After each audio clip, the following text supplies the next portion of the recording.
Nak buat rumah pencen mesti nak buat dekat kampung halaman. Betul tak tuan-puan? Tapi tak tahulah pula nak buat design macam mana. Tengok rumah klien kami dekat belakang ni. Ini adalah design yang sangat-sangat famous, iaitu design split level. Jom saya bawa tuan-puan untuk house tour rumah ni.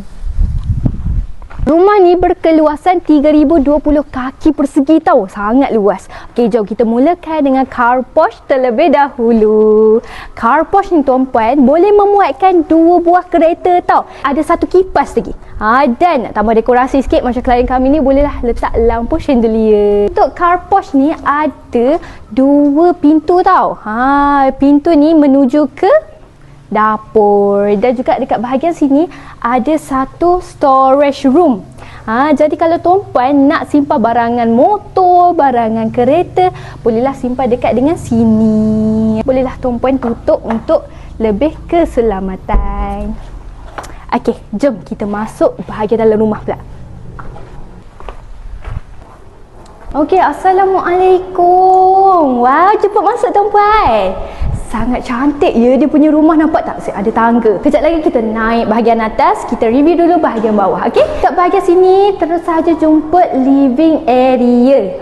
Bila tetamu datang bolehlah melepak dekat sini. Kita tengok pula bahagian sana. Okey, tuan-puan, dekat sini ada 2 bilik tidur. Jom kita masuk dulu bilik yang pertama untuk rumah ini. Okey, bilik ini sangatlah luas. Ada 1 bilik air personal. Okey, bilik air personal ni dah lengkap dengan aksesori tandas, dan pemilihan tiles dia untuk dinding ni adalah full sampai ke ceiling. Okey, jom kita masuk pula ke bilik seterusnya. Jom kita masuk bilik yang keempat. Dah lengkap dengan 1 bilik air. Untuk bilik air ni dah lengkap dengan aksesori tandas, tiles pun dah rapat sampai ke ceiling. Jom kita pergi ke area seterusnya.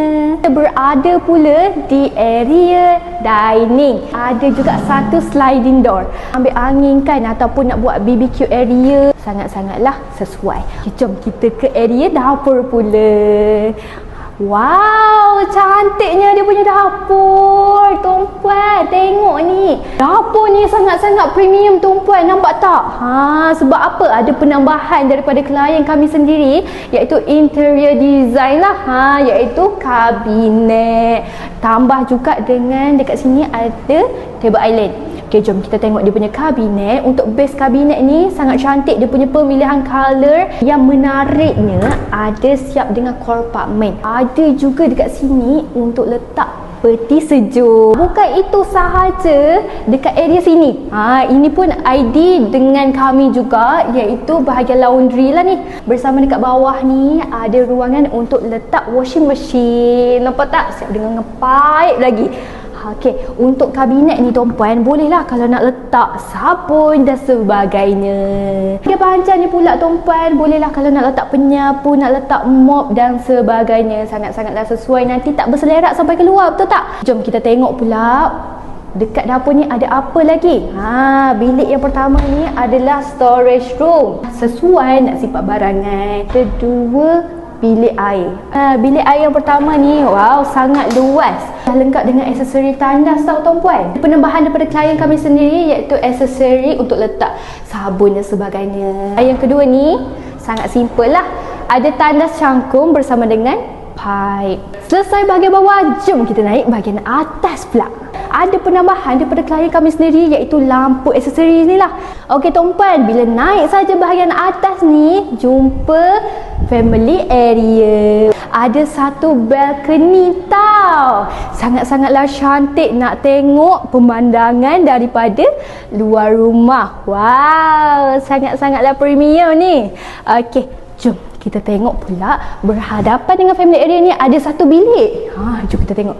Wow, bilik seterusnya ni adalah musola. Bahagian musola ni sangat sesuai lah nak solat berjemaah bersama family ataupun tetamu datang rumah kan, mestilah nak tumpah solat, betul tak? Okey, yang menariknya musola klien kami ni, yang ni pun buat juga dengan ID Zasma, iaitu wall marble bersama dengan kabinet. Sangat-sangat cantik ni tuan-puan. Bukan itu sahaja, bahagian atas ni pun adalah penambahan aksesori bersama ID Zasma. Dekat sini pula ada ruangan untuk ambil wuduk. Nampak tak? Sesuai dan juga mudah. Ada juga satu kabinet dekat sini. Mudahlah kalau nak simpan sejadah ataupun nak simpan telekon dan sebagainya. Okey, jom kita masuk ke ruangan seterusnya. Hujung sekali ni ada pula 2 bilik tidur. Okey, jom kita masuk bilik tidur dekat sini dulu. Okey. Wow, bilik tidur ni warna putih semua ya. Dan juga ada satu bilik air personal lah dekat sini. Uyo, dia punya bilik air sangat cantik ya. Untuk pemilihan tiles, nampak tak? Warna hitam bersama dengan warna putih nampak lebih premium, betul tak tumpuan? Okey, jom kita masuk bilik tidur yang terakhir. Okey, untuk bilik tidur ni, wish, ada satu balcony dekat sini tumpuan. Nampak tak? Sangat-sangatlah cantik. Nak tengok pemandangan? Boleh saja, tak ada masalah. Bukan itu saja, untuk bilik tidur ni juga ada satu bilik air. Nampak tak? Bilik air ni pun warna putih keseluruhannya dan dah lengkap dengan aksesori tandas. Jadi macam mana tuan-puan? Berminat tak nak bina rumah macam ni? Jom booking slot dan set appointment dengan kami sekarang.